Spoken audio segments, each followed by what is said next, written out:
راتی جاگیں شیخ صداویں، راتی جاگن کتے تیتھوں اتے۔ اور شاید گورنمنٹ کورٹ خواجہ سعید ہسپتال لاہور کی انتظامیہ نے کتوں کی قدر و منزلت جان لی ہے۔ جو کتے یوں ایمرجنسی میں دن دنا رہے ہیں، یا پھر ہسپتال انتظامیہ اتنی مشفق و مہربان ہے کہ بھلے ہی ہسپتال میں انسانوں کو دھکے پڑیں مگر کتوں کی آزادانہ نقل و حمل نہیں روکی جائے گی۔ شاید انہیں یہاں علاج کی سہولت بھی میسر ہو۔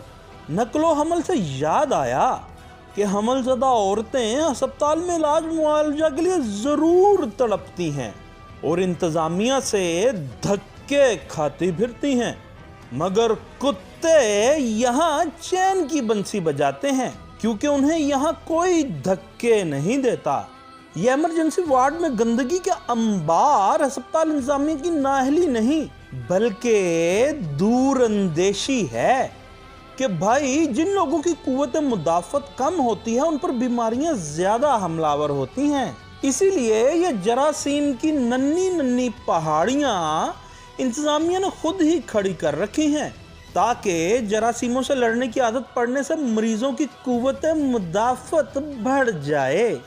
اور آپ نے ماضی قریب میں ہسپتالوں میں نومولود بچوں کو چوہوں کے کاٹنے کے واقعات تو سنے ہی ہوں گے۔ اسی لیے کوٹ خواجہ سعید ہسپتال والوں نے بچہ وارڈ میں بلیاں پال لی ہیں تاکہ بچوں کو چوہوں کے کاٹنے سے محفوظ رکھا جا سکے۔ شمون علی، خبرستان، لاہور۔